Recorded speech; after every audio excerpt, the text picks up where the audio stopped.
Hi, everyone, and welcome to Morning Coffee Break.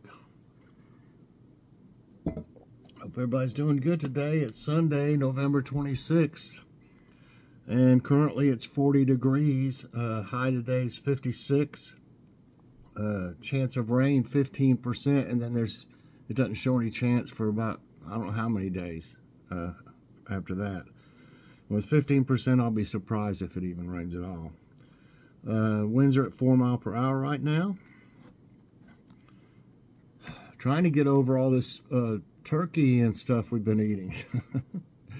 We still got some, and I'm gonna fix today for dinner turkey noodle soup.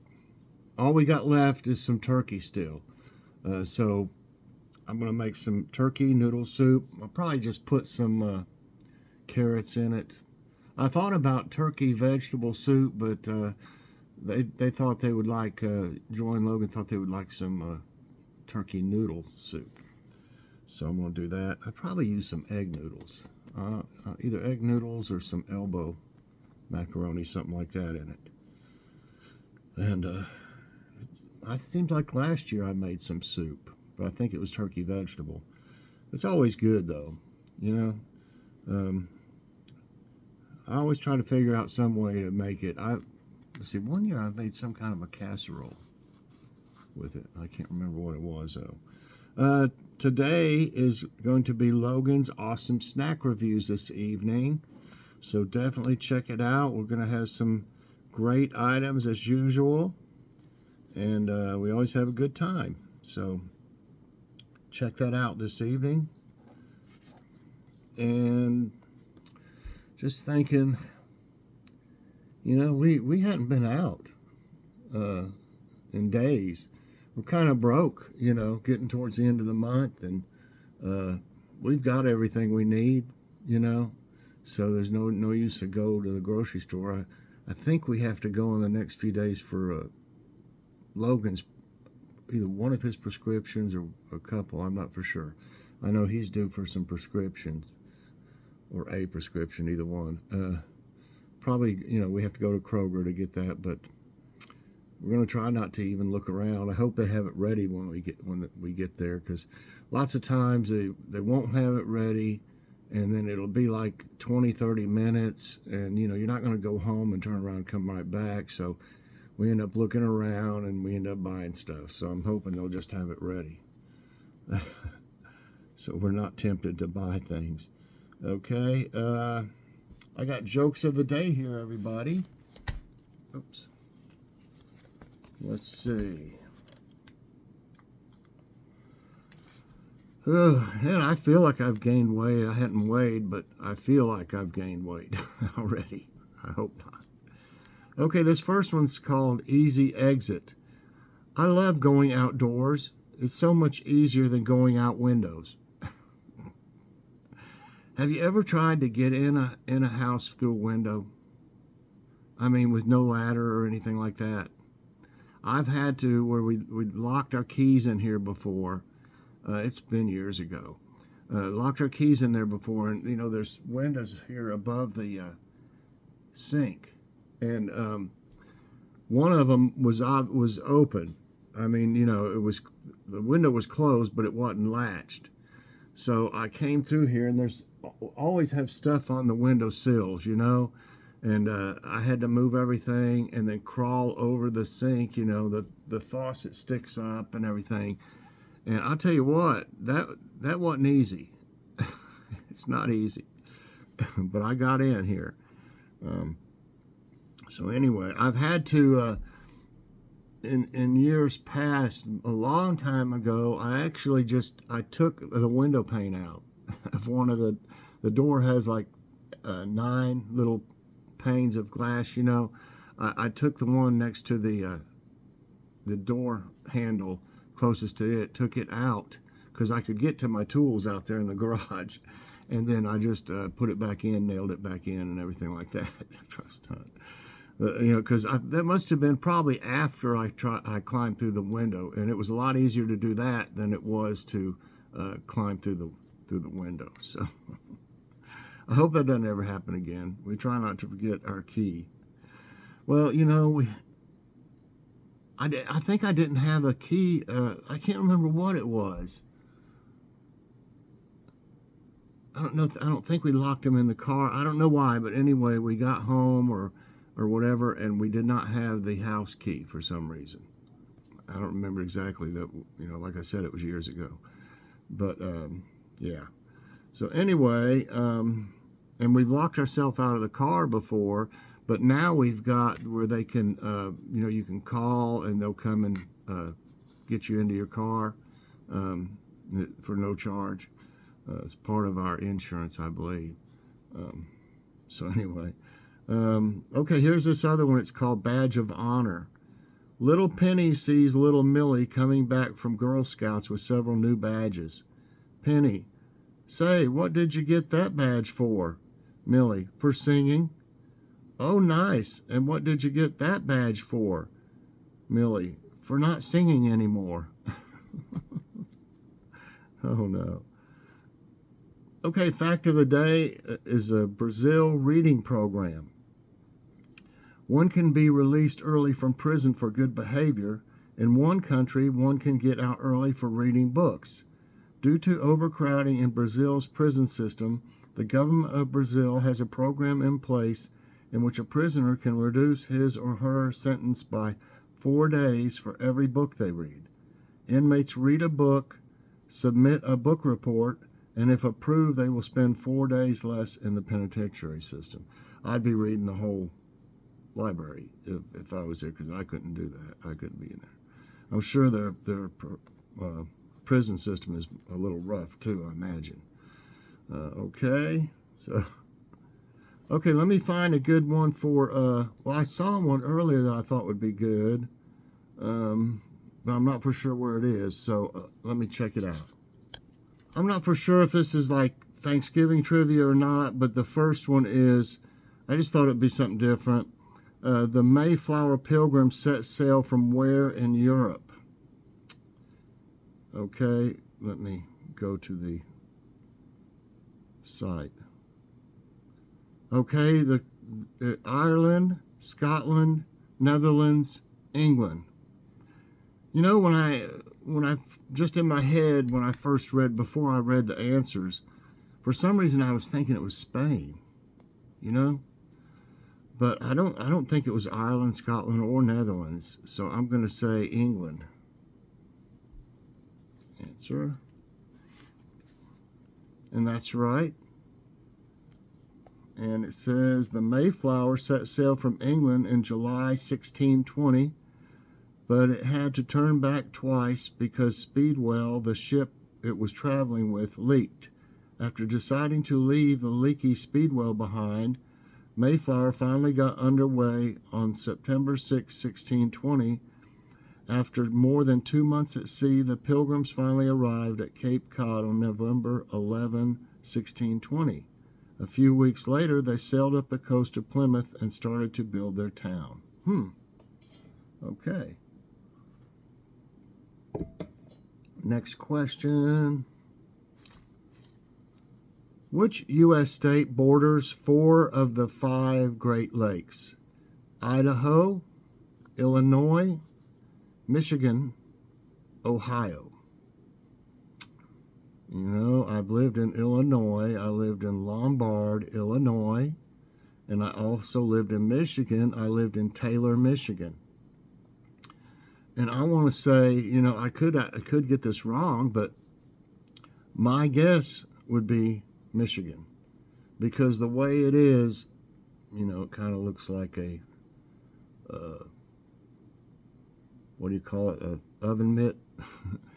And you know, there's no, the only border to the other states is down at the bottom of it. So my guess would be Michigan.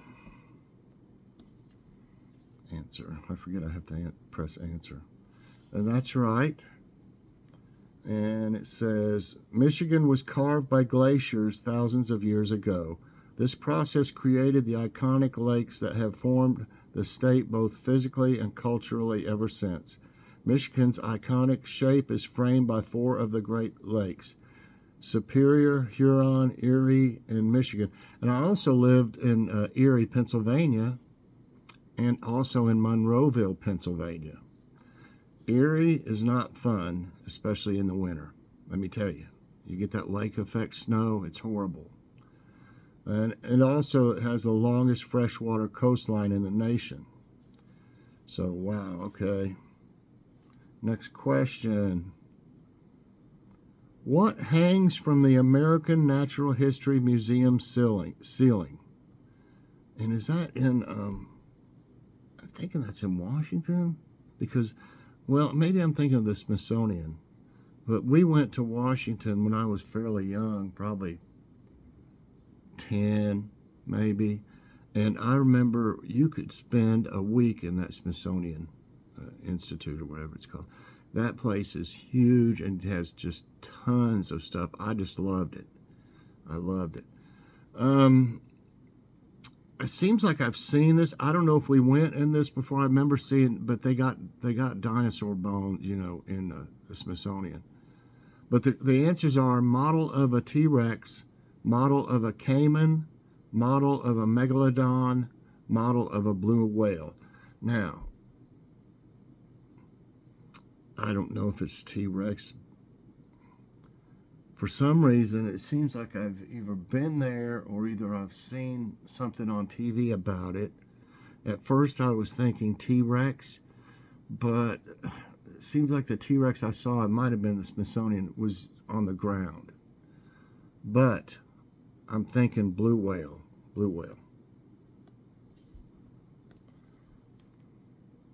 And that's right. I remember things better when I was young than I do yesterday. You know what I'm saying? It's crazy.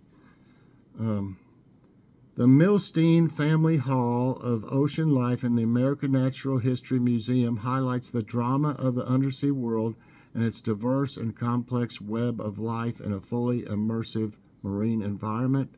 The hall is home to the museum's most celebrated displays, a 94-foot-long, 21,000-pound model of a blue whale suspended from the ceiling.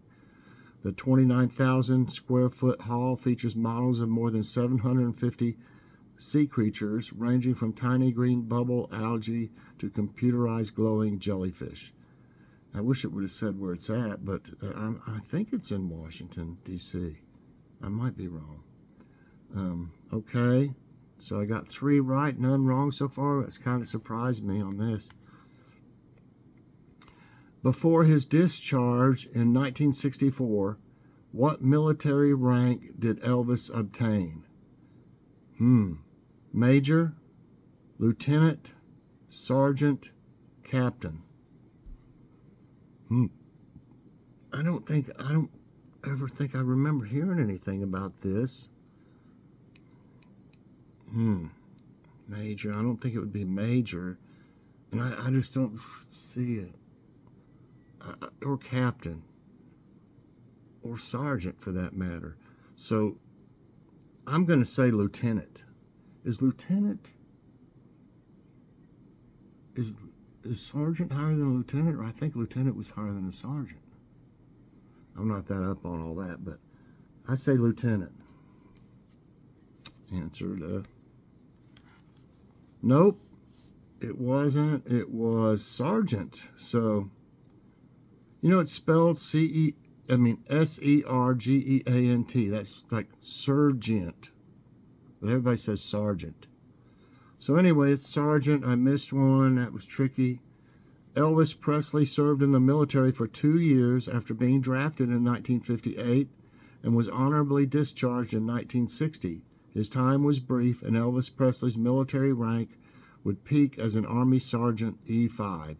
He was the man that elevated rock and roll like no other and created the rockabilly movement that still exists in a much more niche way today. So I missed one. Which of these U.S. states is part of the Four Corners? Minnesota, Oregon, Utah, Wyoming. Oh my gosh, I can see it.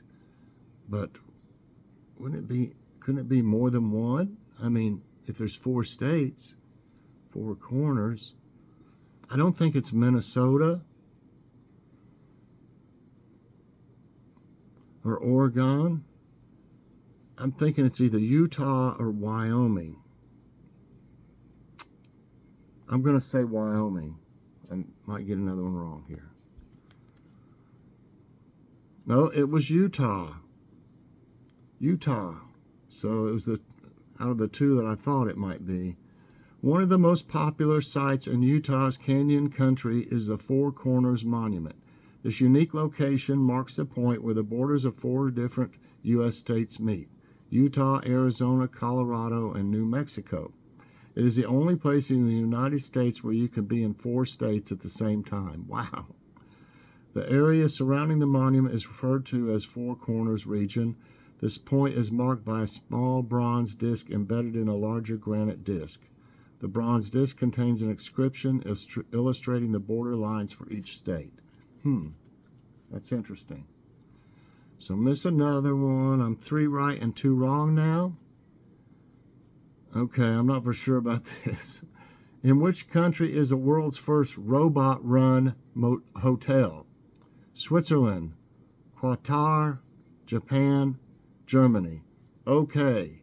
Now, I know for a fact, and I've seen it on YouTube, that there are stores in Japan that don't have any people working in them.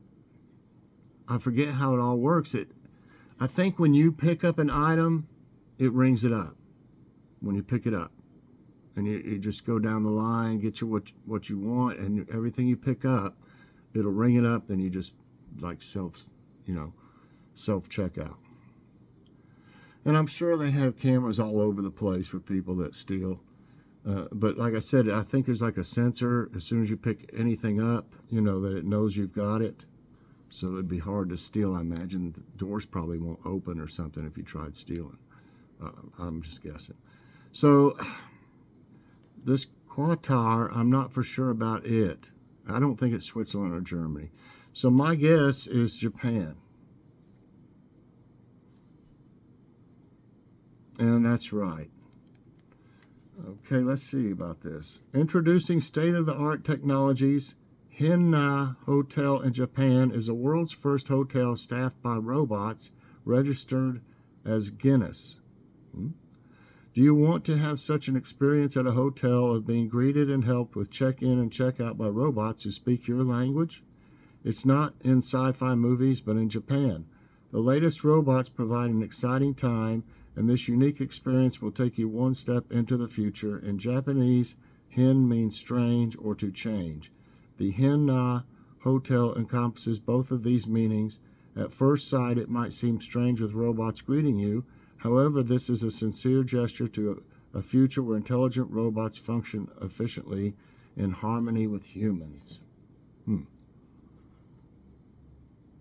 Didn't work out too well in that movie I, Robot with Will Smith, did it? Didn't work out good at all. Okay, the first transatlantic telephone call was between which 2 cities? Los Angeles and Manchester, Chicago and Oxford, New York and London, Washington, D.C. and Cardiff. I remember reading or seeing some kind of documentary that had this in it, but I sure don't remember exactly, the 2 cities. You would want it to be a really big deal, which it was. So to me, that would say New York and London, for the best publicity. So that's my answer. And it's right. Okay, it says, on January 7, 1927, men in New York and London staged the first official telephone call across the Atlantic Ocean. The conversation was over 50 years in the making. Some of the earliest experiments in telephone technology date back to the 1860s. Alexander Graham Bell first patented his telephone design in 1876, and the first telephone exchange was established in Hartford, Connecticut the following year. Okay, 5 right, 2 wrong. The Painted Desert is located in which state? Colorado, California, Arizona, Nevada. Wow, the Painted Desert. You know, I don't know if Colorado has any deserts. To me, it would be, I think California does, but I'm thinking either Arizona or Nevada. Painted Desert. I'm leaning towards Nevada, but I'm thinking it might be Arizona. Let's see what happens. Arizona. That's right. The Painted Desert, a section of the high plateau in north central and northeast central Arizona, U.S. The Painted Desert extends from the Grand Canyon in a southeasterly direction along the north side of the Little Colorado River to Holbrook. Next question. Which animated character was the first to get a star on the Walk of Fame? Seemed like we had this one. See what I mean? They could, if you were wrong the time before, maybe you would remember, you know, if you see something about it again.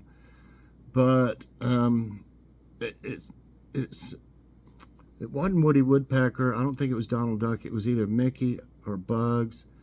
I could have missed that one, and if I did, I'm going to do the same thing again and say Mickey Mouse. That's right. Mickey Mouse was the first animated character to have a star in the Hollywood Walk of Fame, which was given on his birthday, November 18 in 1978. Mickey Mouse has been a prominent feature at Disney parks since Disneyland opened its doors in 1955. Okay, 7 right, 2 wrong. What line signaled the end of Looney Tunes episodes? To infinity and beyond. Cowabunga. Yabba dabba doo. That's all, folks. Well, to infinity and beyond. Where is that? I've heard that, but it's not Looney Tunes. Cowabunga, isn't that the Teenage Mutant Ninja Turtles? Yabba dabba doo. It's Flintstones. That's all, folks. Answer. That's right. And it says, that's all, folks. Also known as So Long, Folks, in the early Merry Melodies cartoons, is a Looney Tunes signature closing sequence. It was first used by Bosco and more commonly by Porky Pig in the golden age of animation before the standard script logo on the bullseye color rings came to use. So I ended up with 8 right and 2 wrong today. Not too awful bad. These were, they were a little bit tough. I mean, they were different at least. So I hope you all enjoyed it. Let me know how you did. And I learned some things every time. So everybody, that's going to be it today for Morning Coffee Break. I hope you enjoyed it. If you did, I hope you'll press that like button. Also subscribe if you haven't already, and share this out and hit that so you get all my videos as soon as they come out. Thanks for watching, everybody. I hope you have a great day.